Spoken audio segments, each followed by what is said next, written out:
ஆமீன், ஹல்லேலூயா.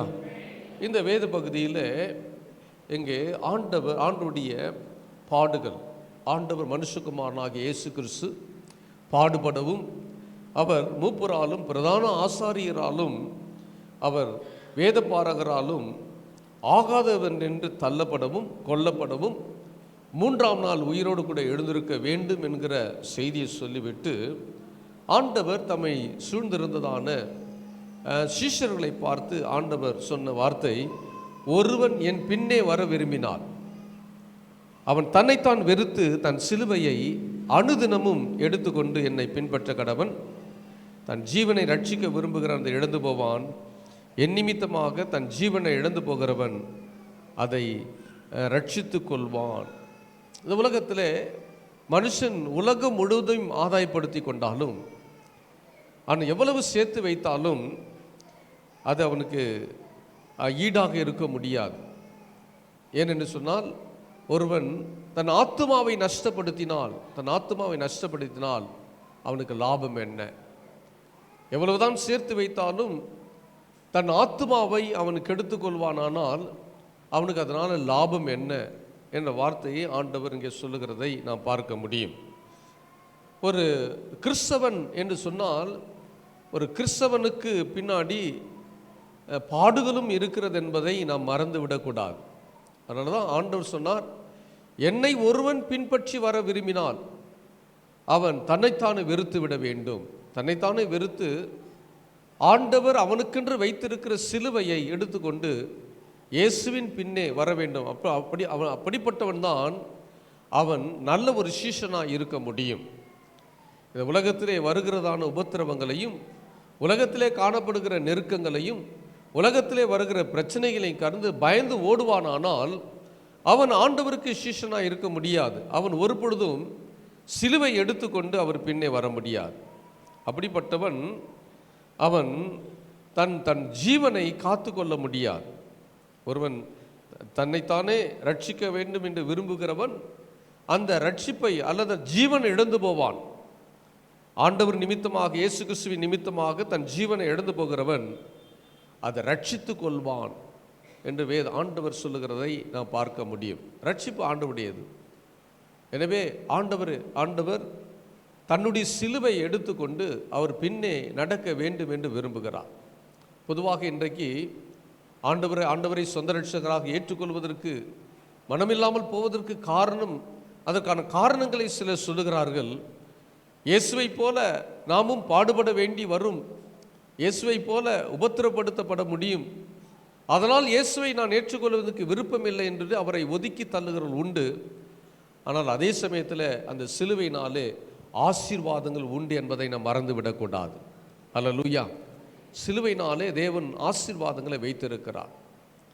அதனால தான் ஒருவன் அவரை பின்பற்றி வர விரும்பினால் சிலுவை எடுத்துக்கொண்டு அவரை பின்பற்ற கடவன். ஆண்டவர் நம்முடைய வாழ்க்கையில் வைத்திருக்கிற நோக்கங்கள், ஆசீர்வாதங்களை சிலுவையின் மூலமாய் தான் கொடுக்க விரும்புகிறார். சிலுவையின் மூலமாய் ஆண்டவர் நமக்கு அதை தர வேண்டும் என்று, ஆசீர்வாதங்களை கொடுக்க வேண்டும் என்று சொல்லி விரும்புகிறார். சிலுவை குறித்த உபதேசம் கெட்டு போகிறவர்களுக்கு அது பைத்தியமாக இருக்கிறது. சிலுவை குறித்து பேசும் பொழுதே அதில் நிறைய பாடுகள் இருக்கிறது, அதை எனக்கு வேண்டாம் என்று சொல்லுகிறவர்கள் உண்டு. அது அவருக்கு பைத்தியமாக இருக்கிறது. ஆனால் இந்த சிலுவை குறித்த பாடுகளை தியானிக்கிற நாம், ஆண்டவருடைய சிலுவை எடுத்துக்கொண்டு நடக்கிற நமக்கு அதனாலே நமக்கு பலன் உண்டு. அல்லேலூயா. ஆண்டவர் அந்த பலனை நமக்கு வைத்திருக்கிறார். பாகிஸ்தானில் யாக்சோபாத் என்று சொல்லக்கூடிய ஒரு இடத்துல 2 ஊழியர்கள் அந்த பட்டணத்தில், யாக்சோபாத் என்று சொல்லக்கூடிய அந்த பட்டணத்தில் ஒரு ஜீசஸ் ஒரு திரைப்படம் ஒன்று திரையிடப்பட்டது. அந்த 2 ஊழியர்கள் திரையிடப்பட்ட பொழுது அங்கே இருந்ததான மத குருமார்கள் அவர்களை பிடித்து அடித்தார்கள். இயேசுவை பற்றி இங்கே போடக்கூடாது என்று அவர்களை பிடித்து அடித்தார்கள். அடித்தது மாத்திரமல்ல, அவர்கள் மேல் வழக்கு தொடர்வதற்கு அவர்களை கொண்டு போய் சிறைச்சாலையிலே வைத்தார்கள். அங்கே அந்த மதகுருமார்களோடு சில மக்கள் ஒன்று சேர்ந்து கொண்டு அந்த ஊழியர்களுடைய வீட்டை சூறையாடினார்கள். அங்கே இருக்கிற கிறிஸ்தவர்களை ஒடுக்கினார்கள், அடித்தார்கள், உதைத்தார்கள், பல காரியங்களை செய்தார். ஒரு பெரிய கலவரமாய் மாறினது. இந்த கலவரமாக மாறின பொழுது போலீஸ் தலையிட்டு துப்பாக்கி சூடு நடத்த வேண்டிய கட்டாயத்துக்கு தள்ளப்பட்டு போலீஸ் துப்பாக்கி சூடு நடத்தப்பட்டது. அந்த பிரச்சனை பாகிஸ்தான் முழுவதும் எல்லா தொலைக்காட்சிகளிலே ஒளிபரப்படுத்தப்பட்டது. ஒரு பெரிய பிரச்சனையாக மாறினது. இந்த பிரச்சனை தேசமெங்கும் பேசப்பட்ட ஒரு பிரச்சனையாக அது மாறினது. அப்போ ஜனங்கள் நினைத்தார்கள், இவ்வளோ பெரிய கலவரத்துக்கும் இவ்வளோ பெரிய பிரச்சனைக்கும் இந்த படம் காண்பிக்கப்பட்டதுனால இவ்வளோ பெரிய கலவரம் ஏற்பட்டது, இந்த படத்தில் அப்படி என்னதான் இருக்கிறது என்று பார்க்க விரும்பினார்கள் மக்கள். அப்போ கள்ள சந்தையில் சிடி அச்சடிக்கப்பட்டு, டூப்ளிகேட் சிடி நிறைய அடிக்கப்பட்டு அது விற்கப்பட்டது. மக்கள் அதை ரகசியமாய் வாங்கினார்கள். ரகசியமாய் வாங்கி வீடுகளில் போட்டு அந்த கேசட்டை போட்டு பார்த்த பொழுது இயேசுவினுடைய பாடுகள் அங்கே சித்தரிக்கப்பட்டிருந்தது. இயேசு வாரினால் அடிக்கப்பட்டதும், கைகளிலே கால்களிலே ஆணிகள் அடிக்கப்பட்டு ரத்தம் சிந்தப்பட்டதும், தலையில் முள்மூடி சூட்டப்பட்டதும், ஆண்டவர் கொடுமைப்படுத்தப்பட்டதும், ஜனங்களாலே அவமதிக்கப்பட்டதை ஜனங்கள் கண்ட பொழுது பாவமறியாத இவர் அடிக்கப்படுவதற்கான நோக்கம் என்ன என்று ஜனங்கள் சிந்திக்க ஆரம்பித்தார்கள். ஏன் இவர் இப்படி அடிக்கப்படுகிறார்? ஏன் இவர் இப்படி கொடுமைப்படுத்தப்படுகிறார்? ஏன் இவர் கைகளிலே கால்களிலே ஆணிகள் அடிக்கப்பட்டு சித்திரவதை செய்யப்பட்டு ஏன் இவர் கொலை செய்யப்பட்டார்? இந்த கேள்வி அந்த படத்தை பார்த்து அத்தனை பேருக்கும் அந்த கேள்வி வந்தது. கேள்வி வந்த பொழுது அது இயேசுவை குறித்து அதிகமாக அறிந்து கொள்ள வேண்டும் என்பதற்காக அவருக்கு பைபிளை வாசிக்க ஆரம்பித்தார்கள். பைபிளை புதிய ஏற்பாட்டை வாசித்த பொழுது இயேசு பாவமறியாதவர், பாவிகளுக்காக தன் ஜீவனை தந்தார். பாவிகளை மீட்கும்படிக்கு கிறிஸ்து மனிதனாய் தெய்வமாய் இருந்தவர் மனிதனாய் இந்த பூமிக்கு வந்து நம்முடைய பாவங்களுக்காக, நாம் செய்த அக்கிரமங்களுக்காக அவர் சிலுவையில் அடிக்கப்பட்டு மரித்தார் என்கிற செய்தி இந்த வேதத்திலிருந்து கற்றுக்கொண்ட பொழுது அநேகர் இயேசுவை சொந்த ரட்சகராக ஏற்றுக்கொண்டார்கள். அல்லேலூயா. கொஞ்சம் வருடங்களுக்கு முன்பதாக அரேபிய தேசங்களிலே பேஷன் ஆஃப் கிரைஸ்ட் என்று சொல்லக்கூடிய திரைப்படம் நம்ம எல்லாருமே பார்த்துருப்போம். இயேசுடைய பாடுகளை குறித்து சித்தரிக்கப்பட்டதான, தத்ரூபமாய் சித்தரிக்கப்பட்டதான ஒரு படம் தான் இந்த பேஷன் ஆஃப் கிரைஸ்ட் என்று சொல்லக்கூடிய திரைப்படம். அந்த திரைப்படத்தை அந்த அரபு நாடுகளிலே திரையரங்கிலே ஒளிபரப்பு செய்வதற்கு அரசாங்கமே அனுமதி கொடுத்தது. ஏன் அதற்கான அரசாங்கம் அனுமதி கொடுத்தது என்று சொன்னால், யூதர்கள் எவ்வளோ பெரிய கொடூரமானவர்கள். ஏனென்று சொன்னால் அரபியர்களுக்கு யூதர்களை பிடிக்காது. இப்போ இன்றைய வரைக்கும் அவர்கள் விரோதிகளாய் தான் இருக்கிறார்கள். அரேபியர்களும் யூதர்களும் இன்றைய வரைக்கும் இன்னைக்கு நடந்து கொண்டிருக்கிற சண்டைக்கும் அதுதான் காரணம். யூதர்களுக்கும் அரேபியர்களுக்கும் அது ஆகாத ஒன்றாக இருந்தது. எனவே யூதர்கள் எவ்வளவு மோசமானவர்கள், யூதர்கள் எவ்வளவு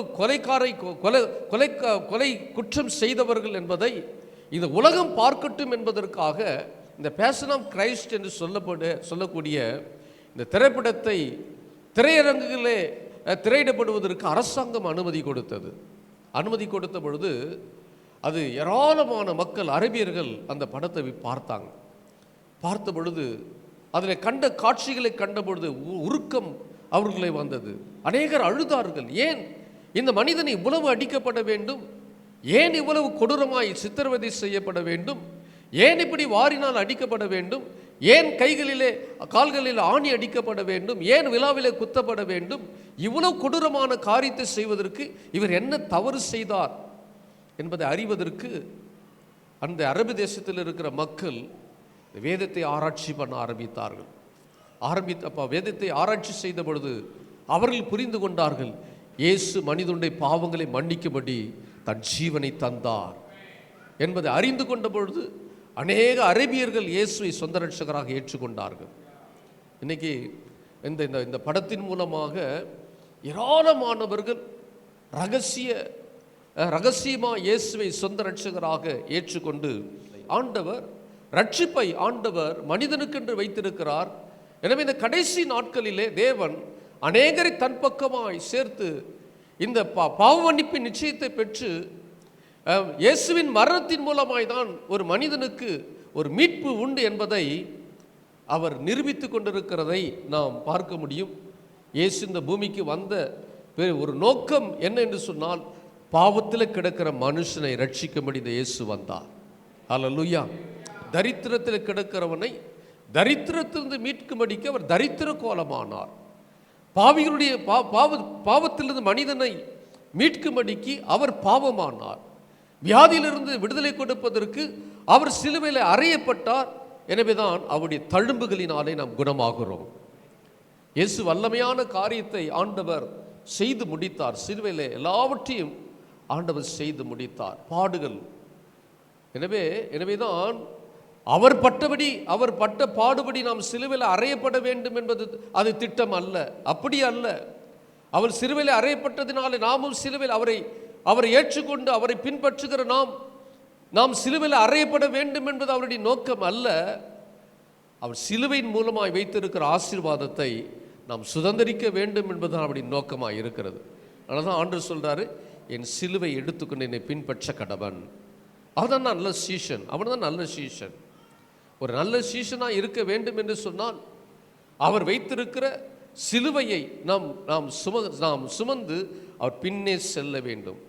சிலுவை சுமப்பது என்பது சாதாரண விஷயம் அல்ல. அது ஒரு கடினமான ஒரு காரியம். தேவனுடைய பிள்ளைகளாகிய நாம் கேட்கிற முதல் கேள்வி, நான் ஏன் உபத்திரப்படுகிறேன்? நான் ஏன் இவ்வளவு துக்கப்படுகிறேன்? ஏன் எனக்கு இந்த பிரச்சனை? ஏன் எனக்கு இந்த நிந்தை? ஏன் எனக்கு இந்த அவமானம்? ஏன் எனக்கு இந்த பிரச்சனை? நாம் கேட்கிற கேள்வி நியாயமானது தான். ஆனால் தேவன் வைத்திருக்கிற அவருடைய நினைவுகள் போல நாம் நினைத்து விட முடியாது. எனவே தான் இயேசு தீர்க்கன் சொல்லும் பொழுது 55ஆம் அதிகாரம் 8ஆம் வசனத்தில், என் நினைவுகள் உங்கள் நினைவுகள் அல்ல, உங்கள் வழிகள் என் வழிகளும் அல்லவென்று கர்த்தர் சொல்லுகிறார். நீங்கள் நினைக்கிறபடி நான் நினைக்கிறதில்லை. ஆண்டவர் உங்களையும் என்னையும் குறித்து ஒரு திட்டம் வைத்திருக்கிறார், ஒரு நோக்கம் வைத்திருக்கிறார். அந்த நோக்கம் நிறைவேறுவதற்காக தேவன் அனுமதிக்கிற சின்ன ஒரு துன்பம் அல்லது துக்கம், அது நம்மை மேன்மைப்படுத்துவதற்காக நாம் புரிந்து கொண்டோமானால் நமக்கு வருகிற துக்கமும் உபத்திரமும் அது பெரிதாக எண்ணிவிடவே முடியாது. அல்லேலூயா. ஆண்டவர் நம்மை குறித்து ஒரு திட்டம் வைத்திருக்கிறார். யாரும் துன்பப்படுறதுக்கு விரும்புறது கிடையாது. 100% வாழ்நாளில் சந்தோஷமாக இருக்க வேண்டும் என்று தான் விரும்புகிறோம். வசனமும் அப்படி தான் சொல்லுகிறது. நீங்கள் சந்தோஷமாக இருங்கள் என்று உங்களுக்கு நான் சொல்லுகிறேன். அப்போஸ்தலனாகிய பவுல் சொல்லுகிறதை போல நாம் இந்த உலகத்திலே சந்தோஷமாக இருக்க வேண்டும் என்பது தேவனுடைய திட்டம். அதனால தான் மனிதர் யாரும் துன்பப்படுவதற்கு விரும்புகிறதில்லை, துன்பத்தை தவிர்க்க விரும்புகிறோம். வாழ்வில் சந்தோஷம் என்பது நமக்கு கொடுக்கப்பட்ட பெரிய ஆசீர்வாதம். நல்லா நீங்கள் புரிஞ்சுக்கணும். ஒரு நாணயத்துக்கு ஒரு 2 பக்கம் எப்படி இருக்கிறதோ யோசித்து பாருங்கள். ஒரு நாணயத்துக்கு ஒரு பக்கம் இல்லைன்னா அந்த என்ன செல்லா காசு, அப்படி தானே? ஒரு பக்கம் நாணயத்தினுடைய அது பிரிண்ட் செய்யப்படலை அப்படின்னா அது அந்த காசு என்ன பண்ணாது, செல்லாது. இப்போ நம்முடைய வாழ்க்கையில் சந்தோஷம் என்பது எப்படி ஒரு பகுதியோ அதை போல துன்பம் என்பது ஒரு பகுதி. அதை புரிந்து கொள்ள வேண்டும். தேவனுடைய பிள்ளைகளாகிய நாம் புரிந்து கொள்ள வேண்டிய அவசியம் இருக்கிறது. ஒரு 50% நமக்கு சந்தோஷம் இருக்கும் என்று சொன்னால் 50% துன்பத்தின் ஊடாக நாம் நடந்து போகும் பொழுது தேவன் கற்றுக் கொடுக்கிற அந்த பாடங்கள், தேவன் நமக்கு வைத்திருக்கிற நோக்கங்கள், தேவன் நம்முடைய வாழ்க்கையிலே வைத்திருக்கிற திட்டங்களை நிறைவேற்றுவதற்கு அதை அனுமதிக்கும் பொழுது நம்ம சந்தோஷமாக ஏற்றுக்கொள்ளக்கூடிய மனநிலை உடையவன் தான் ஒரு நல்ல கிறிஸ்தவனாய் வாழ முடியும். அவன்தான் உண்மை சீஷனாக அவன் இருக்க முடியும். அப்படின்னு சொன்னால் ஒரு சந்தோஷம் எப்படி நம்முடைய வாழ்க்கையில் ஒரு பகுதியோ அதை போல துக்கம் என்பதும் நம்முடைய வாழ்வில் இருக்கக்கூடிய ஒரு பகுதி. அதை தேவனுடைய ஜனங்கள் ஒருபொழுதும் மறந்து விடக்கூடாது. அப்போது துன்பத்தின் மூலம் நாம் கற்றுக்கொள்ள வேண்டியது என்ன? நம்முடைய வாழ்க்கையில் சந்தோஷம் வரும் பொழுது அதை குறித்து நாம் எண்ணுகிறதில்லை. சந்தோஷமாக இருக்கிறோம் என்று இன்னும் சந்தோஷத்தின் மேலே சந்தோஷம் அடைய விரும்புகிறோம். ஆனால் துன்பத்தின் மூலமாய் இந்த சிலுவையை சுமக்கிற அனுபவம் நமக்கு வரும் பொழுது அதன் மூலமாய் ஆண்டவர் நமக்கு என்ன கற்றுக் கொடுக்கிறார் என்பதை நாம் அறிந்து கொண்டோமானால் நம்மை போல ஆசீர்வதிக்கப்பட்ட ஜனங்கள் இந்த உலகத்தில் ஒருவரும் இருக்க முடியாது. ஒரு சில காரியங்களை நான் சொல்லுகிறேன். முதலாவதாக 1 சாமுவேல் புஸ்தகம் 1ஆம் அதிகாரம் 1 சாமுவேல் 1ஆம் அதிகாரம் 15ஆம் வசனத்தில் இங்கே ஒரு அன்னாலை குறித்து எழுதப்பட்டிருக்கிற வார்த்தையை நாம் இங்கே வாசிக்க முடியும். 15ஆம் வசனத்தில், அதற்கு அன்னாள் பிரதித்திரமாக, அப்படி அல்ல என் ஆண்டவனே, நான் மனக்லேசமுள்ள ஸ்திரீ. போதும், நான் மனக்லேசமுள்ள ஸ்திரீ. மனக்லேசப்பட்டிருக்கிறாள் அவள். மனக்லேசத்தினாலே, இருதயம் துக்கத்தினாலே, சொல்லுவாங்க தெரியுமா, இந்த துக்கம் என் நெஞ்சை அடைக்குதுன்னு சொல்லுவாங்க. துக்கம் என்ன பண்ணுது? நெஞ்சை அடைக்குது, தாங்க முடியல. ஒன்று புரிந்து கொள்ளணும், நம் திராணிக்கு மேலே தேவன் நம்மை சோதிப்பது இல்லை. அல்லேலூயா. நாம் என்ன தாங்கிக் கொள்ள முடியுமோ பாருங்க, என்னால் என்ன தாங்க முடியுமோ அதுக்கு மேலே என்ன சோதிக்கிறது கிடையாது. நீங்கள் என்ன தாங்கிக் கொள்ள முடியுமோ அதற்கு மேலே ஆண்டவர் உங்களை ஒருபொழுதும் சோதிக்கிறது இல்லை. அதில் விடுதலை கொடுக்கிறார். ஆனாலும் நாம் துக்கப்பட வேண்டியது அவசியமாக இருக்கிறது, துன்பப்படுவது அவசியமாக இருக்கிறது. அப்படிதான் இந்த அன்னாளுடைய வாழ்க்கையிலே நடந்தது. அன்னாளுடைய வாழ்க்கையிலே அவள் மனக்லேசப்பட்டாள், இருதயம் நொறுக்கப்பட்டாள். இருதயத்திலே ஏராளமான கவலையும் கண்ணீரும் நிறைந்த வாழ்க்கையாக இருந்தது. அதனால தான் தேவனுடைய ஆலயத்தில் போய் விண்ணப்பம் பண்ணினாள். அவள் கண்ணீரை சிந்தினாள், தேவனுடைய ஆலயத்தில் கண்ணீர் சிந்தினாள். அவளுக்கு வந்த உபத்திரவத்தை தாங்க முடியவில்லை. தாங்க முடியாததுனாலே தேவனுடைய ஆலயத்தில் போய் அழுது கொண்டிருந்த பொழுது அங்கே இருந்ததானே ஏலி ஆசாரியன் பார்த்த பொழுது இவள் வெறித்திருக்கிறாள், அதனால தான் இப்படி அழுகிறாள் அப்படின்னு சொன்னப்போ ஏலி இடத்துல இந்த அன்னாள் சொல்லுகிற காரியம்தான், அப்படி அல்ல ஆண்டவனே, நான் மனக்லேசம் இல்லை, ஏற்கனவே நொந்து போயிருக்கிறேன், ஏற்கனவே உடைக்கப்பட்டு இருக்கிறேன். உடைக்கப்பட்ட ஒரு பாத்திரமாய், உடைக்கப்பட்ட பாத்திரமாய் இந்த பாத்திரத்திலிருந்து வருகிறதான அந்த கசிவு தான் இந்த மனக்லேசம். உடைக்கப்பட்டு வந்திருக்கிறேன். என்னை யாரும் தேற்றுவதற்கு ஒருவரும் இல்லை. அலட்சியம் பண்ணுகிறவர்கள் உண்டு, என்னை அவமானப்படுத்துகிறவர்கள் உண்டு, என்னை குறித்து தவறுதலாய் பேசுகிறவர்கள் உண்டு. அதனால மனக்லேசம் உள்ள ஸ்திரியாய் வந்து நிற்கிறேன் என்று சொல்லி அவள் அங்கே சொல்லுகிறதை குறித்து பார்க்கிறோம். அந்த அண்ணாளுடைய புருஷனால பிரச்சனை கிடையாது. அவளுக்கு இருந்த ஒரே ஒரு குறை மலடி. பிள்ளை பெறாமல் வாழ்ந்தது. அநேகர் அவளை உதாசீனப்படுத்தினார்கள். என்ன சொல்லியிருப்பாங்க, இன்னும் திருமணமாச்சு, ஒரு பூச்சி பட்டு கூட இன்னும் வரலையா அப்படின்னு கேட்டிருப்பாங்க. இப்படியெல்லாம் கேட்கும்பொழுது சவுக்கில் அடிக்கிற மாதிரி இருதயத்தில் வேதனை. ஐயோ, பலர் என்னை நான் நினைக்கிறேன் வெளியே போகிறதுக்கு வெக்கப்பட்டு இருப்பா. வெளியே போனால் ஏதாவது கேட்டுருவாங்களோ, வெளியே போனால் என்னை இந்த வார்த்தைகளை சொல்லி என்னை மனமடிமாக்கி விடுவார்களோ, என்னை துக்கப்படுத்தி விடுவார்களோ. வீட்டில் அடைந்து கிடக்கிறாள். அடைந்து கிடந்தவள் தேவனுடைய ஆலயத்தில் வந்து தேவனுடைய சமூகத்தை நோக்கி அவள் விண்ணப்பம் பண்ணுகிறாள். கண்களிலே தாரை தாராய் தண்ணீர் வருகிறது. ஆண்டவரே, என் துக்கம் எப்பொழுது மாறும்? என் வேதனை எப்பொழுது மாறும்? என் பிரச்சனைக்கு தீர்வு என்ன என்று ஆண்டவருடைய சமூகத்தில் நம்ம ஒன்று புரிந்து கொள்ள வேண்டும். நம்ம எப்பொழுதெல்லாம் துன்பப்படுகிறோமோ நம்ம தேட வேண்டிய ஒரு இடம் இருக்கிறது, அது இயேசுவின் பாதம். ஹல்லேலூயா. அங்கே அடைக்கலம் உண்டு. இயேசுவின் பாதத்தில் அடைக்கலம் உண்டு. அங்கே தான் நமக்கு விடுதலை உண்டு. இயேசுவின் பாதத்தில் தான் நமக்கு முடிவை ஆண்டவர் சரி கட்டுவார். தேவன் நம்முடைய வாழ்க்கையில் அற்புதம் செய்வதற்கு நாம் தேட வேண்டிய ஒரு இடம் தேவனுடைய சமூகம், தேவனுடைய பாதத்தை நாம் தேடுவோமானால் அதை உணர்ந்து தான் இந்த அன்னாள் தேவனுடைய ஆலயத்துக்கு வந்தாள். தேவனுடைய ஆலயத்துக்கு வந்து தன் கண்களிலே கண்ணீர் வடிய விண்ணப்பம் பண்ணினாள். அப்படின்னு சொன்னால் நம்முடைய வாழ்க்கையிலே இப்படிப்பட்ட அனுபவங்கள் நமக்குள்ளே வரும் பொழுது அதை ஆண்டவர் ஆசீர்வாதமாய் மாற்றுவதற்கு நாம் மனிதர்களை அல்ல. இன்னைக்கு நிறைய பேர் யாரை தேடி போகிறாங்கன்னா மனிதர்களை தேடி ஓடுகிறார்கள். அங்கே போனால் விடுதலை கிடைச்சிடுமா, அங்கே போனால் தீர்வு கிடைச்சிடுமா, இந்த இடத்துக்கு போனால் ஒரு விடுதலை கிடைத்து விடுமா, அங்கலாய்த்து அலைந்து அலைந்து ஓடுகிறார்கள். நான் சொல்லுகிறேன், ஒருவரும் உங்களுக்கு விடுதலை கொடுக்க முடியாது. இயேசுவை நீங்கள் தேடுவீர்களானால் இயேசுவிடத்தில் கண்டிப்பாக ஒரு பரிகாரம் உண்டு, அங்கே விடுதலை உண்டு. இந்த அண்ணாளுடைய கணவனால பிரச்சனை கிடையாது. அண்ணால் நல்ல கணவன். அவன் சொல்கிறான், இருக்கிற அந்த 10 குமாரரை பார்க்கிலும் நான் உனக்கு அதிகமல்லவா, நான் உனக்கு நான் உன்னை பார்த்து கொள்கிறேன், உனக்கு கண்ணீர் வடிக்காமல் பார்த்து கொள்கிறேன், உனக்கு ஒரு குறையும் இல்லாமல் பார்த்து கொள்ள, எத்தனை ஆறுதலான வார்த்தைகள் சொன்னாலும் சுற்றி இருக்கிற மக்கள் பேசுகிற வார்த்தை அவள் இருதயத்தை துளைத்தது, வேதனைப்படுத்தினது. அதனால தான் அவள் மனக்லேசப்பட்டாள். அவளுடைய இருதயம் மனக்லேசத்தினாலே அவளுடைய இருதயம் தோய்ந்து போய் இருந்தது. அவளுக்கு தேவை யார் தெரியுமா? இயேசுவிடத்திலிருந்து வரக்கூடிய கிருபை. ஹல்லேலூயா. ஆண்டவருடைய கிருபை நம்ம மேலே அளவில்லாமல் ஊற்றப்படுமானால் இந்த உலகத்திலே தேற்ற முடியாத எந்த ஒரு காரியத்தையும் அவரால் தேற்ற முடியும். அதனால தான் அவர் கிருபைக்காக நம்ம என்ன பண்ணணும்? ஆண்டவரை நோக்கி பார்க்க வேண்டும். தேவனுடைய கிருபை அவளுக்கு தேவை என்பதை உணர்ந்ததுனால தான் கர்த்தருடைய கரம் தன்னை தொட்டால் ஒழிய தன்னுடைய நிந்தை மாறப்போவதில்லை என்று உணர்ந்ததுனால தான் அவளை அர்ப்பணிக்க வைத்தது. ஆண்டவருடைய சமூகத்தில் வந்து தன்னை அர்ப்பணித்து விண்ணப்பம் பண்ணினார். தேவனுடைய சமூகத்தில் தான் ஒன்றுமில்லை என்பதை அவள் அதை உணர செய்தது. ஆண்டவர் அவளுக்கு ஒரு பெரிய நன்மை தந்தார்.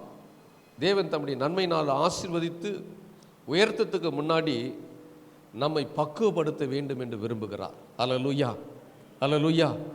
நம்ம நினைக்க தோணும், ஏன் இந்த பிரச்சனை, ஏன் இந்த நெருக்கம், ஏன் இந்த உபத்திரவம், எத்தனை பெரிய உபத்திரவம் என் வாழ்க்கையில் வந்திருக்கிறது என்பதை நாம் நினைக்க தோணும். ஆண்டவர் எல்லாவற்றிலிருந்தும் நம்மை மீட்டெடுத்து நம்மை உதவி செய்வதற்கு தேவன் உண்மை உள்ள தேவனாய் இருக்கிறார். அல்லேலூயா. கர்த்தர் அப்படிப்பட்ட கிருபைகளை தேவன் நமக்கு தருவாராக.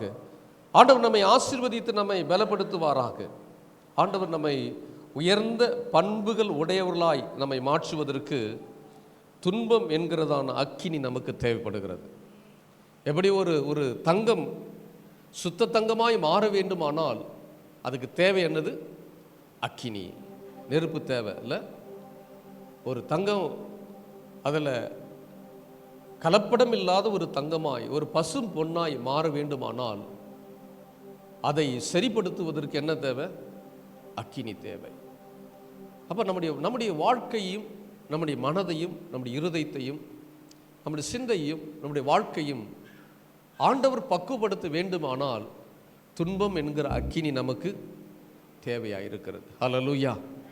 ஆண்டவர் மாத்திரம் நமக்கு இல்லாமல் போய் இருப்பார் அப்படின்னா நம் வாழ்க்கை என்றைக்கோ முடிஞ்சு போயிருக்கோம், என்றைக்கோ நாம் ஒன்றுமில்லாமல் போயிருப்போம். ஆண்டவர் நம்மை இதுவரை நடத்தி வந்தார், இதுவரை நம்மை பாதுகாத்தார். அவருடைய கிருபை எவ்வளவு பெரியது. ஹல்லேலூயா. நீங்க மட்டும் இல்லாதிருந்தா என் துக்கத்தினால் அழிந்திருப்பேன். உங்க வார்த்தை மட்டும் தேட்டாதிருந்தா மன சஞ்சலத்தில் மரித்திருப்பேன். ஏசையாவும் அன்பு போதுமே, நேசரே உன் கிருபை போதுமே. ஏசையாவும் அன்பு போதுமே, நேசரே உன் கிருபை போதுமே. நீங்க மட்டும் இல்லாதிருந்தா என் துக்கத்தை நான் அழிந்திருப்பேன். உங்க வார்த்தை மட்டும் கேட்டாதிருந்தா மன சஞ்சலத்தில் மரித்திருப்பேன். உங்க வார்த்தை மட்டும் கேட்டாதிருந்தா மன சஞ்சலத்தில் மரித்திருப்பேன். செய்யாவும் அன்பு போதுமே, என் நேசரே உன் கிருபை போதுமே. சொல்லுமா, ஏசையாவும் அன்பு போதுமே, என் நேசரே உன் கிருபை போதுமே. நீங்க மட்டும் இல்லாதிருந்தா என் துக்கத்தை நான் அழிந்திருப்பேன். நீங்க மட்டும் இல்லாதிருந்தா துக்கத்தை நான் அழிந்திருப்பேன். தண்ணீர்கள் மத்தியில் நடந்த போது முழ்காமல் காத்ததும் கிருபையப்பா. தண்ணீர்கள் மத்தியில் நடந்த போது முழுகாமல் காத்ததும் கிருபையப்பா. அக்கினியில் நடந்த போது அக்கினியில் நடந்த போது என்னை மீட்டதும் கிருபையப்பா, என்னை மீட்டதும் கிருபையப்பா. நீங்க மட்டும் இல்லாதிருந்தால் என் துக்கத்தில் நான் அழிந்திருப்பேன். நீங்க மட்டும் இல்லாதிருந்தால் என் துக்கத்தில் நான் அழிந்திருப்பேன். நிந்தைகள் அவமானம் சூழ்ந்த போது ஆட்சியே அனைத்ததும் கிருபையப்பா. நிந்தைகள் அவமானம் சூழ்ந்த போது ஆட்சியே அனைத்ததும் கிருபையப்பா. விக்கினங்கள் சூழ்ந்த போது, மரண விக்கினங்கள் சூழ்ந்த போது என்னை மீட்டதும் கிருபையப்பா, என்னை மீட்டதும் கிருபையப்பா. நீங்க மட்டும் இல்லாதிருந்தா என் துக்கத்தில் நான் அழிந்திருப்பேன். நீங்க மட்டும் இல்லாதிருந்தால் என் துக்கத்தில் நான் அழிந்திருப்பேன். உங்க வார்த்தை மட்டும் கேட்டாதிருந்தா மன சஞ்சலத்தில் மறித்திருப்பேன். உங்க வார்த்தை மட்டும் கேட்டாதிருந்தா மன சஞ்சலத்தில் மறித்திருப்பேன். ஏசையாவும் அன்பு போதுமே, என் நேசரேவும் கிருபை போதுமே. ஏசையாவும் அன்பு போதுமே, என் நேசரேவும் கிருபை போதுமே.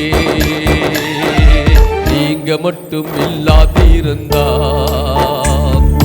துக்கத்தில் நான் அழிந்திருப்பேன்.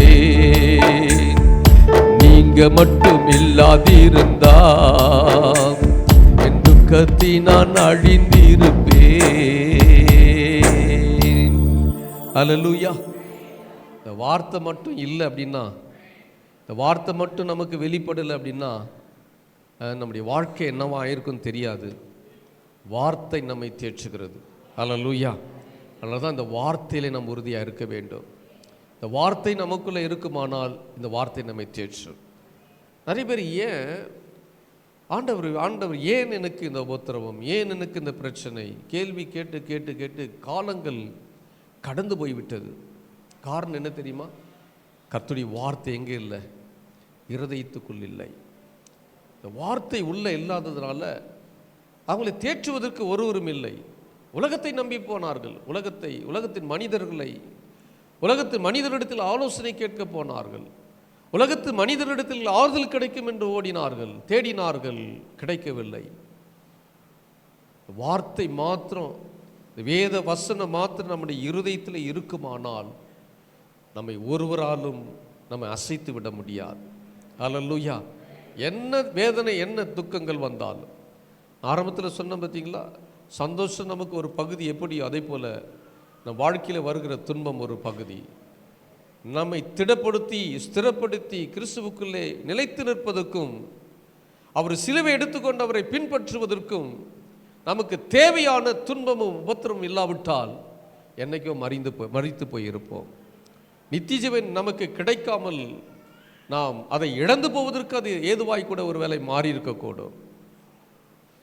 ஆண்டவர் நம்மை ஆசீர்வதிப்பதற்கு ஆண்டவர் திட்டம் வைத்திருக்கிறார்.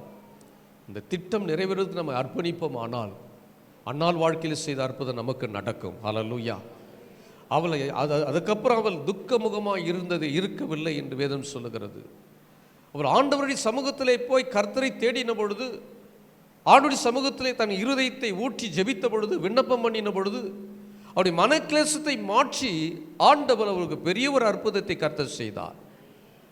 அவருடைய துக்கம், அவருடைய இருதயத்தில் இருக்கிற சஞ்சலங்கள்லாம் மாறி வசனம் அவளை குறித்து சொல்லுகிறது, அவள் துக்கமுகமாக இருக்கவில்லை. நம்முடைய வாழ்க்கையிலும் அப்படிப்பட்ட அற்புதத்தை செய்வதற்கு தேவன் வல்லவராக இருக்கிறார். ரெண்டாவது, யோவானுக்கு எழுதின சுவிசேஷம்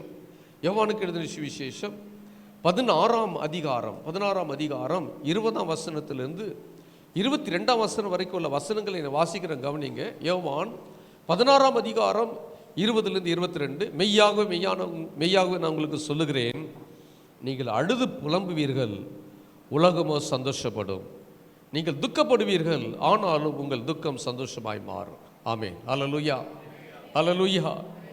ஸ்திரீயானவள் பிரசவ காலம் வந்திருக்கும் பொழுது அவள் துக்கம் அடைகிறாள். பிள்ளை பெற்ற உடனே ஒரு மனுஷன் உலகத்தில் பிறந்தான் என்கிற சந்தோஷத்தினாலே அப்புறமும் உபத்திரவத்தை நினையாள். அதுபோல நீங்களும் இப்பொழுது துக்கம் அடைந்திருக்கிறீர்கள். நான் மறுபடியும் உங்களை காண்பேன், அப்பொழுது உங்கள் இருதயம் சந்தோஷப்படும், உங்கள் சந்தோஷத்தை ஒருவனும் உங்களிடத்திலிருந்து எடுத்து போட மாட்டான். ஆண்டவர் சொல்றார், ஆண்டவருடைய வார்த்தை, கர்த்தர் சொன்ன வார்த்தை, இயேசு சொன்ன வார்த்தை, மெய்யாகவே மெய்யாகவே நான் உங்களுக்கு சொல்லுகிறேன், நீங்கள் அழுது புலம்புவீர்கள், உலகம் சந்தோஷப்படும். உலகம் எப்படி சந்தோஷப்படும்? குடித்து வெறித்து அதில் சந்தோஷமாய் களி கூறும். விபச்சாரம் பண்ணிய அவன் சந்தோஷத்தை அனுபவிக்கிறான். உலக மக்களை பாருங்க, சந்தோஷத்திலே கொண்டாடுகிறார். அவர்கள் பணத்தை வைத்து சந்தோஷமாக இருக்க வேண்டும் என்று சொல்லி அனித்தியமான பாவங்களிலே அவர் விழுந்து கிடக்கிறார்கள். மனுஷன் குடிக்கிறதுல ஒரு சந்தோஷம்.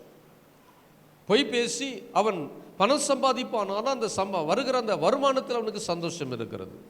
லஞ்சம் வாங்குவான் என்று சொன்னால் லஞ்ச பணம் அவன் கையில் கிடைக்கும் பொழுது அதில் ஒரு சந்தோஷம் இருக்கிறது. ஒருவனை ஏமாற்றி அவன் ஒரு பொருளை அபகரிப்பானால் அதில் அவனுக்கு ஒரு சந்தோஷம் இருக்கிறது. இந்த உலக சிற்றின்பத்திலே, உலகத்தினுடைய பாவத்திலே உலக மக்களுக்கு சந்தோஷம் இருக்கிறது. அதுதான் ஆண்டவர் சொன்னார், உலகம் சந்தோஷப்படும்.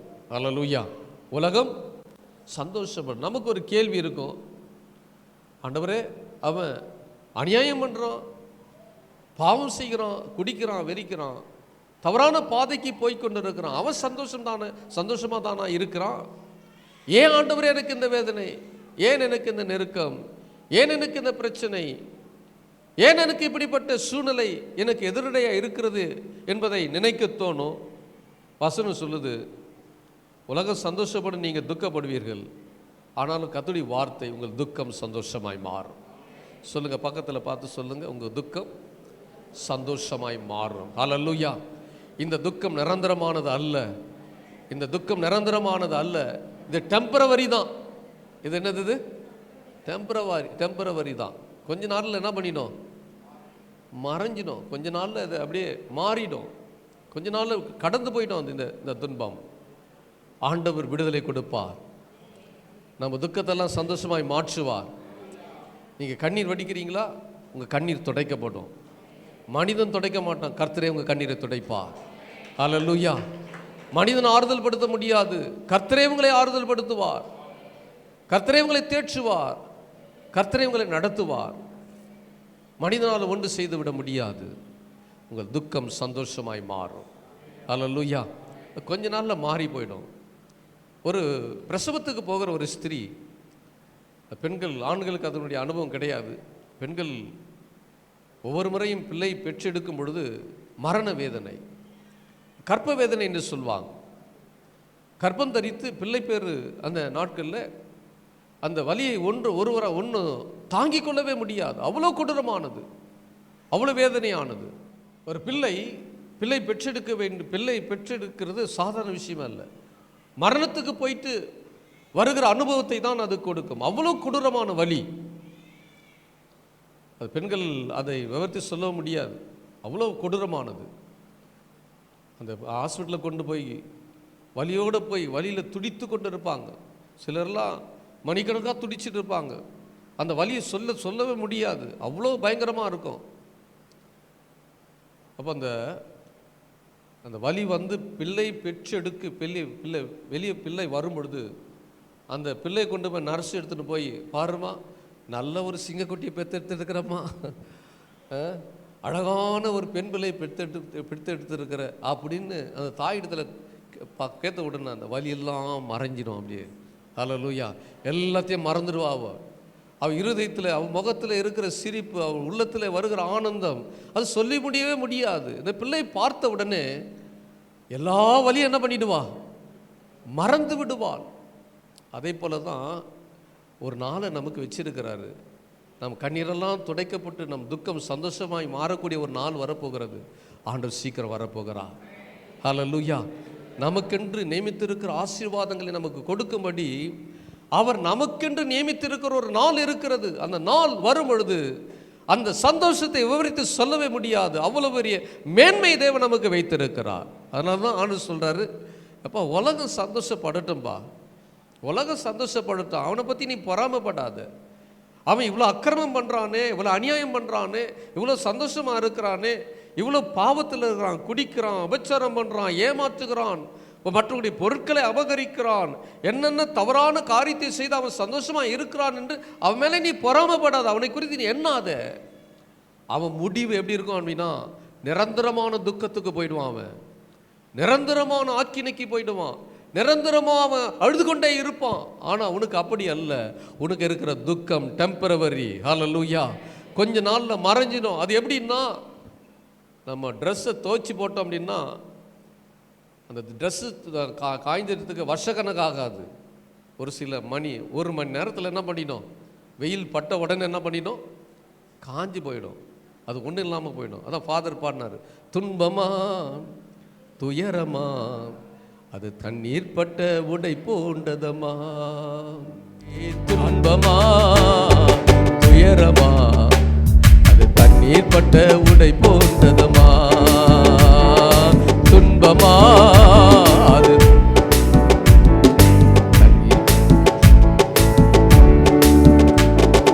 காட்டடிச்சா வெயில் வந்தா காய்ந்து போய்விடும், கலங்காதே.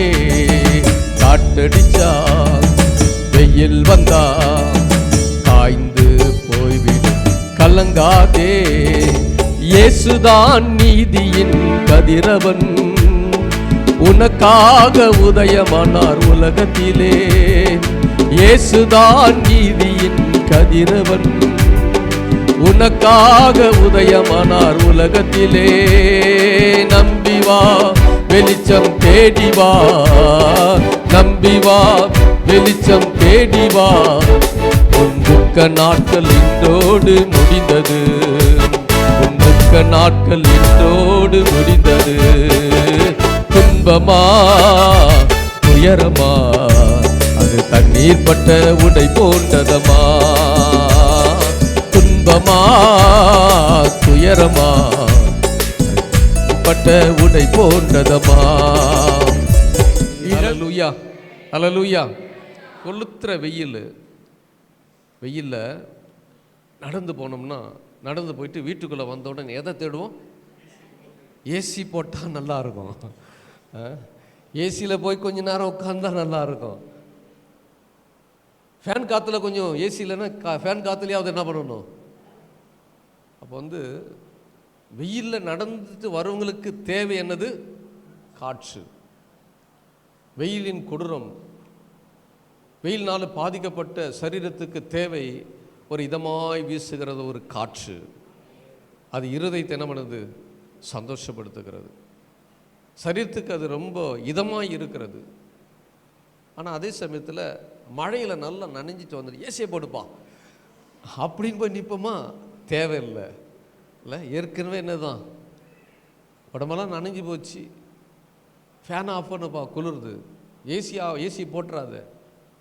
அப்போது குளிராய் இருக்கிறவனுக்கு என்ன தேவை கிடையாது, இதமான காற்று தேவை கிடையாது. அகோரமான பசி, வீட்டில் ஒன்றுமே இல்லை, ஏன்னோ நீராகாரம் தான் இருக்கிறது, இதுக்கு மேலே ஒன்றுமே இல்லை அப்படின்னா அந்த என்ன சொல்லுவாங்க, பழைய கஞ்சின்னு சொல்லுவாங்கள்ல, நைட்டு மீந்த பழைய கஞ்சி சாப்பிட சாப்பிட எப்படி மதுரமாக இறங்க பாருங்க. பசியின் கொடுமையினால் பசிக்கும் பொழுது அந்த ஆகாரம் எப்படி இருக்கும் அப்படின்னா இதமாக இருக்கும். பசியினுடைய அருமை, அந்த ருசி எப்போ தெரியும் அப்படின்னா அந்த ஆகாரத்தினுடைய அந்த மேன்மை அல்ல, அது ஒரு பெரிய உயர்ந்த ரக ஆகாரம் இல்லை, ஒரு சாதாரண ஆகாரமும் எப்படி தான் இருக்கும், அது மனதை சந்தோஷிப்பிக்கக்கூடிய, இருதயத்தை சந்தோஷிப்பிக்கக்கூடிய அது இதமான ஒரு ஆகாரமாய் அது இருக்கும். அதே மாதிரி தான் துன்பம் என்பது நாம் துன்பப்படும் பொழுது தான் நாம் அதனுடைய மேன்மை நாம் அறிந்து கொள்ள முடியும். துன்பப்படும் பொழுதுதான் நாம் ஆண்டவரை நாம் தேட முடியும், ஆண்டவர் சமூகத்தை வாஞ்சிக்க முடியும். தேவைப்படலைன்னா நமக்கு எப்பவுமே 100% சந்தோஷமாக இருக்கிறோம் என்று சொன்னால் தேவனை நாம் என்ன பண்ண மாட்டோம், தேட மாட்டோம். வியாதியின் அகோரம் அதிகமாகும் பொழுதுதான் கர்த்தரை நோக்கி என்ன பண்ணுவோம், பார்ப்போம். அது வரைக்கும் என்ன இருக்காது, உணர்வு இருக்காது. பிரச்சனை வர வரைக்கும் ஒன்றும் பிரச்சனையாக தெரியாது, ஆண்டவரை தேடக்கூடிய இருதயம் இருக்காது. பிரச்சனை வந்த உடனே தான் என்ன பண்ணுவோம், ஆண்டவரை தேட வேண்டும் என்ற எண்ணம் வரும். அப்போ சந்தோஷத்தை நாம் அனுபவிக்க வேண்டுமானால், இந்த சந்தோஷம் நமக்கு நிலைத்திருக்க வேண்டுமானால் நமக்கு தேவையான ஒன்று என்னது? ஆண்டவர் மரியாதை பார்த்து சொன்னது போல தேவையானது ஒன்று. சொல்லுங்க, தேவையானது ஒன்று. துன்பமும் நமக்கு அவசியம். அல்லேலூயா. சந்தோஷம் நமக்கு முழுமை பெற வேண்டுமானால், சந்தோஷம் நமக்குள்ள நிலைத்திருக்க வேண்டுமானால் சிலுவை எடுத்து நடக்கக்கூடிய அனுபவம் நமக்கு தேவை. சொல்லுங்க, சந்தோஷம் நிலைத்திரு, பக்கத்தில் பார்த்து சொல்லுங்க, சந்தோஷம் நிலைத்திருக்க வேண்டுமானால் துன்பம் என்கிற சிலுவை எடுத்து நடக்க வேண்டும். ஆமாவா? ஆமாவா? ஆமா. சிலுவையை எடுத்து நடக்க ஆரம்பிச்சிட்டோம் அப்படின்னா அந்த துன்பத்தில் இன்பத்தை பார்க்க முடியும். அதுதான் நமக்கு ஆசீர்வாதம். ஆண்டவர் அந்த ஆசீர்வாதத்தை நமக்கு என்ன பண்ணியிருக்கிறார், வைத்திருக்கிறார். அப்போ சில சிரமங்கள் கஷ்டங்கள் வாழ்க்கையில் இல்லை அப்படின்னா நாம் மகிழ்ச்சியான அதை வந்து நம்ம அனுபவிக்க முடியாது. மகிழ்ச்சி நமக்கு நிறைவாய் உணர்ந்திட வேண்டுமானால் நாம் வந்து நெருக்கமான பாதையில் போக வேண்டிய அவசியம் இருக்கிறது. அதனால தான் ஆண்டவர் சொன்ன இடுக்கமான வாசல், விசாலமான வாழ்க்கை வாசல் பாதை என்பது, விசாலம் என்பது அது வந்து அது வரமுறையே கிடையாது. எப்படி வேணால் வாழலாம்ப்பா, என்ன வேணால் செய்துக்கலாம், குடிக்கலாம், வெறிக்கலாம், என்ன வேணால் பண்ணிக்கலாம். அது விசாலமான பாதை எங்கன்னா அழிவின் பாதைக்கு கொண்டு போயிடும், அது நிரந்தரமான துக்கத்துக்கு கொண்டு போயிடும். ஆனால் ஆண்டவர் வைத்திருக்கிற அந்த குறுகலான பாதை, நெருக்கமான பாதை, நெருக்கம் வரும்பொழுது தான் நமக்கு விசாலம் உண்டாகும். ஆண்டவர் அந்த விசாலத்தில் கொண்டு போய் வைக்கும் பொழுது அது வந்து நம்ம இருதயத்தை, நம்முடைய மனதை இது சந்தோஷிப்பிக்கும், சந்தோஷமானதாக இதை மாற்றிவிடும். இப்போ வாழ்க்கையில் தொடர்ந்து எல்லா சௌகரியத்தோடு வாழ்ந்த சாலமோனை குறித்து பார்ப்போமானால், சாலமோனை பாருங்க, சாலமோன் தகப்பன் சம்பாதித்து வைத்ததை அனுபவிக்கிறவன். அவன் தகப்பனாகிய தாவீது சாலமோனுக்கு எல்லாத்தையும் சேர்த்து வச்சான். பொண்ணை சேர்த்து வச்சான், வெள்ளியை சேர்த்து வச்சான். அவனுக்கு அரண்மனை அவனுக்கு அரண்மனை ஆலயத்து கட்டுவதற்கு எல்லா பொருட்களை கொடுத்தான். அவனுக்கு ஒன்றும் குறைவில்லை, சகலமும் நிறைவாய் இருந்தது. சகலத்தையும் கொடுத்தான், சகலமும் இருந்தது அவனுக்கு. அவனுக்கு 100% சந்தோஷம் அவன் வாழ்க்கையில் இருந்தது. துக்கத்தை பார்க்காத ஒரு மனுஷன், நெருக்கத்தை பார்க்காத மனுஷன், தேவைக்காக அவன் யாரையும் கேட்க வேண்டும் என்ற நிலை இல்லை அவனுக்கு. தேவைக்காக ஆண்டவரை நோக்கி பார்க்க வேண்டும் என்ற எண்ணம் அவனுக்கு இல்லை. அதனால தான் அவன் என்ன பண்ணிட்டான் அப்படின்னா தேவனை விட்டு தூரம் போயிட்டான். நல்ல ஒன்று நீங்கள் புரிஞ்சுக்கணும், உங்கள் வாழ்க்கையில் துக்கம் மாத்திரம் இல்லை என்று சொன்னால், துன்பம் உங்கள் வாழ்க்கையில் குறுக்கிடாவிட்டால் நீங்கள் தேவனோடு என்ன பண்ண முடியாது, கிட்டி சேரவே முடியாது. நல்லா புரிஞ்சுக்கணும். ஆண்டவர் அனுமதிக்கிறதான சோதனைகளும், ஆண்டவர் அனுமதிக்கிறதான நெருக்கங்களும், உங்கள் வாழ்க்கையில் வருகிறதான துன்பங்களும் துயரங்களும் உங்களை ஆண்டவரோட கிட்டி சேர்த்து நீங்கள் தேவனுடைய பிள்ளைகளாய் வாழ்வதற்கு அது வழி செய்கிறது. சாலமோனுடைய வாழ்க்கையில் 100% ஆசீர்வாதம் இருந்ததுனால தான் அவன் தேவனை விட்டு தூரம் போய் அவன் தான் கட்டின மனைவிகள் விருப்பத்துக்கு ஏற்ப விக்கிரக ஆராதனை செய்ய ஆரம்பித்தான். அவன் விளைவு என்ன தெரியுமா? அவன் சந்ததி ஆசீர்வதிக்கப்படாமல் போனது. ராஜ்யம் பிளவுபட்டது. வடக்கு ராஜ்யம், தெற்கு ராஜ்யம் என்று பிரிக்கப்பட்டது. இஸ்ரவேல் யூதா என்று தனித்தனியாக பிரிக்கப்பட்ட தேசமாய் மாறினது. அப்போ காரணம் என்ன தெரியுமா? அவனுக்கு கண்ணீர்னா என்னன்னு தெரியாது, துன்பம்னா ஒன்றுமே தெரியாது. சொல்லுவாங்க, புளியப்பக்காரனுக்கு பசியினுடைய அந்த கொடுமை என்ன பண்ணாதான் தெரியாதான். யாருக்கு? புளியாப்பக்காரன். புளியாப்பக்காரன் என்னது? என்ன பண்ண? சாப்பாடு என்ன பண்ணாது? எடுக்காது. சாப்பாடு பிடிக்காது. சாப்பாடு பிரியாணி வச்சாலும் என்ன பண்ணாது? பிடிக்காது. அவன் தான் புளியாப்பக்காரன். ஏன்னா அவன் சாப்பிட்டானா திரும்பி என்ன பண்ணிடுவான்? வாமிட் பண்ணுவான். தன்னிறைவை அடைஞ்சிட்டான், அவ்வளோதான். ஆனால் பசி உள்ளவனுக்கு ஆகாரத்தை கொண்டு போய் வச்சா எப்படி இருக்கும்? அதில் ஒரு நிம்மதி இருக்கிறது, அதில் ஒரு சந்தோஷம் இருக்கிறது, அதில் ஒரு நிறைவு இருக்கிறது.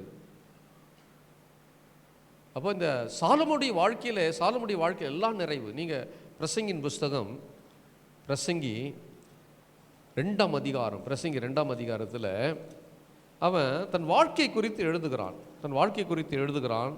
நான் பெரிய வேலைகளை செய்தேன், எனக்காக வீடுகளை கட்டினேன், திராட்சை தோட்டங்களை நாட்டினேன், அதில் நிறைய கனி விருட்சங்களை நாட்டினேன், நான் தோப்பை இது பண்ணேன், நீர்ப்பாய்ச்சி குளங்களை நான் உண்டு பண்ணேன், எனக்கு நிறைய வேலைக்காரர்கள் இருந்தாங்க, வேலைக்காரிகள் இருந்தாங்க.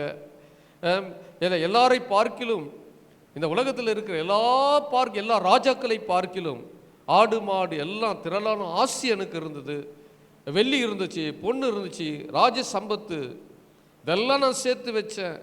என் இருதயத்தை இன்பமாக்குறதுக்கு பலவிதமான வாத்திய கருவிகள் இருந்துச்சு.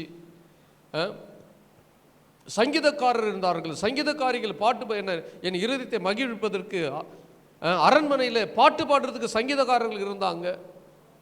எல்லாரும் பார்க்கல நான் பெரியவனாக இருந்தேன், திரவிய சம்பந்தமாய் இருந்தேன். அதுபோது ஆண்டவர் எனக்கு நல்ல ஞானத்தை கொடுத்தாரு. இதெல்லாம் நிறைய எனக்கு இருந்துச்சு, ஒன்றும் குறைவே கிடையாது. எல்லாத்தையும் அனுபவிச்சான் சாலமோன் ராஜா. எல்லாம் சாலமோன் அனுபவிச்சுட்டு கடைசி என்னத்தமா சொல்கிறான் 11ஆம் வசனத்தில், என் கைகளில் செய்த சகல வேலைகளையும் நான் பட்ட எல்லா பிரயாசத்தை கண்ணோக்கி பார்த்தேன், இதை எல்லா மாயையும் மனதுக்கு சஞ்சலமாயிருந்தது. ஹல்லேலூயா. எல்லாத்தையும் அனுபவிச்சு சொல்கிறான், இதில் ஒன்றுமே இல்லைப்பா. இதெல்லாம் எப்படி இருக்குதுன்னா மனதுக்கு எப்படி இருக்கிறது? சஞ்சலமாக இருக்கிறது. வானத்துக்கு கீழே பூமிக்கு மேலே நடக்கிற அத்தனையும் கண்ணோக்கி பார்த்தேன், எல்லா மாயையும் மனதுக்கு என்னவா இருக்கிறது? சஞ்சலமாக இருக்கிறது. அப்படிதான் அவனுடைய முடிவு. நான் தாவீதுடைய வாழ்க்கை அப்படி கிடையாது. தாவீதுடைய வாழ்க்கையில் அவன் வேதனைப்பட்ட வேதனைகள், பல பாடுகள் நடுவிலே அவன் கஷ்டத்தினூடாய் நடந்து வந்த தாவீது. சவுல் ராஜா அவனை விரட்டி அடிக்கிறான். காடுகளிலும் மலைகளிலும் அவன் ஒளிந்திருக்க வேண்டிய அனுபவம். ராஜாவாக அபிஷேகம் பண்ணப்பட்டாலும் அரண்மனையில் வாசம் பண்ண வேண்டியவன், அரியணையில உட்கார்ந்து அவன் ஆட்சி செய்யக்கூடியவன், இப்போ காடுகளிலும் குகைகளிலும் ஒளிந்து பயந்து வாழக்கூடிய அனுபவம். இந்த பாடுகளெல்லாம் பட்டு எல்லாராலும் துரத்தப்பட்டு மோசமாக்கப்பட்டு அவனுக்கு விரோதமாய் மோசம் நடந்தது. அவன் துரத்தடிக்கப்பட்டான். வேதனையோடு அவன் அலைந்து திரிந்த இந்த சங்கீதக்காரனாகிய தாவீது அந்த வேதனையின் மத்தியிலே, பாடுகளின் மத்தியிலே நிறைய சங்கீதங்களை எழுதி வச்சிருக்கிறான் பாருங்க. அவன் சொல்கிறான், கர்த்தரின் மேய்ப்பராய் இருக்கிறார், நான் தாட்சி அடைய. ஹல்லேலூயா. எப்போங்க எழுதுறான்? இந்த பாடலாம் எப்போ எழுதுறான்? ரொம்ப சந்தோஷமாக இருக்கும்போது எழுதுனானா? இல்லை. அவன் துரத்தி அடிக்கப்பட்டு அவன் அலைந்து திரிகிற நேரத்தில் அவன் சொல்ல, கர்த்தர் என் மேய்ப்பராய் இருக்கிறார். நீங்கள் பாருங்க, கர்த்தர் என் கோட்டையும் என் துருகமும் நான் நம்பினவனுமாய் இருக்கிறேன் அப்படின்றான். எனக்கு அரணாய் இருக்கிறார் அப்படின்றான். ஒன்றுமே இல்லை, பாதுகாப்பு கிடையாது. அவன் எப்பொழுது கொல்லப்படுவான்னு தெரியாது, எப்போ அவன் நாசப்படுத்தப்படுவான்னு தெரியாது. அப்படிப்பட்ட சூழ்நிலையில் தாவீது இந்த சங்கீதங்களை எழுதும்போது பார்த்தீங்கன்னா, கர்த்தர் நல்லவர், அவர் கிருபை என்றும் உள்ளது. எத்தனை அருமையான பாருங்க.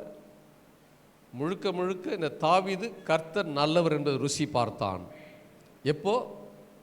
வாழ்க்கையிலே அவன் வந்ததான அனுபவங்கள் என்னன்னா, அவனுக்கு வந்த தீங்கு, அவனுக்கு வந்த பிரச்சனை, அவனுக்கு வந்த நெருக்கங்கள், அவனுடைய சூழ்நிலைகள், இதெல்லாம் ஆண்டவரோடு நெருங்கி வாழ்ந்ததுக்கு அப்புறம் கர்த்தரை கண்டான்.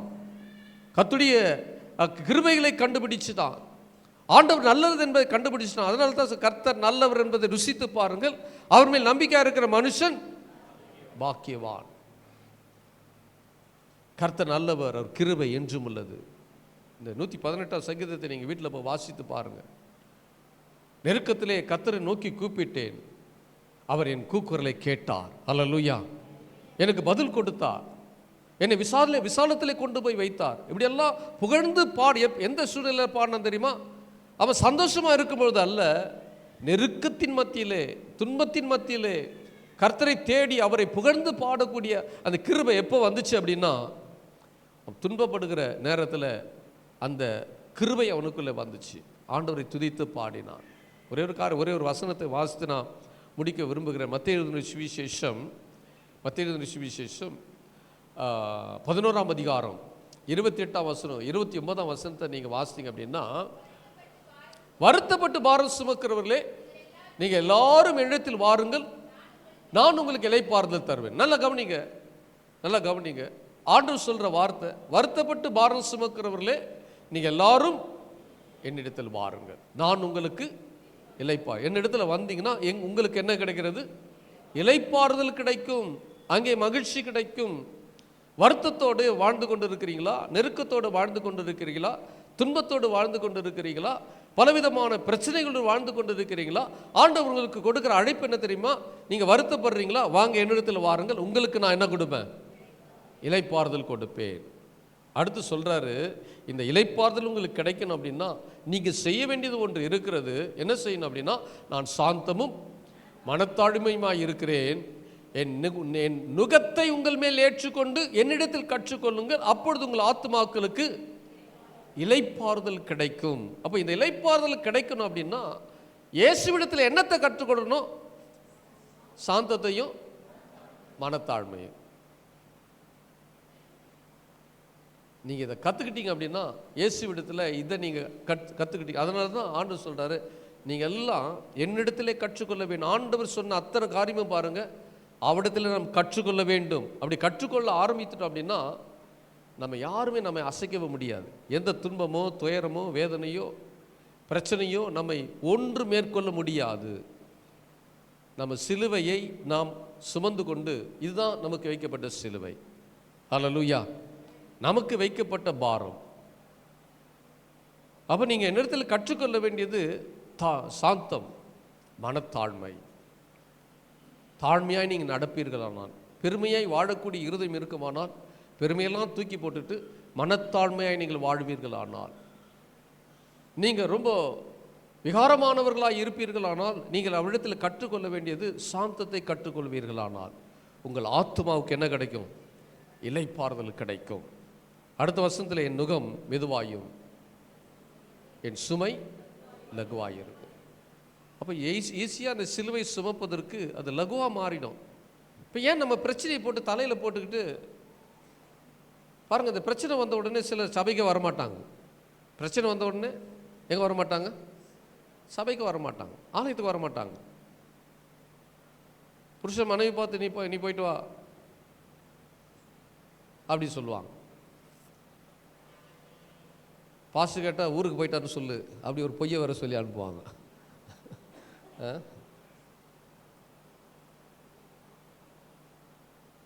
பாஸ்டர் கேட்டால் ஒரு வேலையிலேருந்து என்ன பண்ண, நைட்டு வேலைக்கு போனார், வரவே இல்லை, அல்லது ஊருக்கு போயிட்டார், எதையாவது ஒன்று என்ன பண்ணு சொல்லு, நீ போய் உண்மையை சொல்லி என்ன பண்ணிடாத, கெடுத்துடாத. ஏன் அப்படி சொல்கிறாங்க? ஏன் ஆலயத்துக்கு வர்றதுக்கு விருப்பம் இல்லை அப்படின்னா, யார்கிட்ட கற்றுக்கல? இயேசுவிடத்தில் கற்றுக்கொள்ளவில்லை. இயேசுகிட்ட கற்றுக்கொள்ளாததுனால தான் அந்த துன்பம் வேதனை நெருக்கம் வரும்பொழுது அவங்களால தாங்கிக் கொள்ள முடியல. அப்போ சிலுவை எடுத்துக்கொண்டு என் பின்னே வராதவன் எனக்கு சிஷ்யனாக இருக்க மாட்டான். அப்படி தான் ஆண்டவர் சொல்கிறார். நான் சொல்கிறேன் பாருங்கள், காலம் முழுக்க 20 வருஷம் 30 வருஷம் விசுவாசியாக இருக்கக்கூடாது. விசுவாசி என்ற நிலைமையை விட்டு நம்ம சீஷர்களாக மாறணும். அப்போ தான் நம்ம சிலுவை எடுத்துக்கொண்டு அவர் பின்ன வர முடியும். நீங்கள் விசுவாசிகளாக இருந்தீங்கன்னு வைங்களேன், உங்களுக்கு வருகிற நெருக்கத்தை பார்த்து பயந்து ஓடிடுவீங்க, கர்த்தரை விட்டுருவீங்க, கர்த்தரை தேட மாட்டீங்க, ஆண்டவருக்கு மகிமை செலுத்த மாட்டீங்க, ஆண்டவரை தூஷிக்கிறவங்கள மாறிடுவீங்க, ஆண்டவரை மறந்து போயிடுவீங்க. ஆனால் அதே சமயத்தில் இயேசுவிடத்தில் நீங்கள் கற்றுக்கொள்வீர்களானால் உங்கள் ஆத்துமாவுக்கு இளைப்பாறுதல் கிடைக்கும்.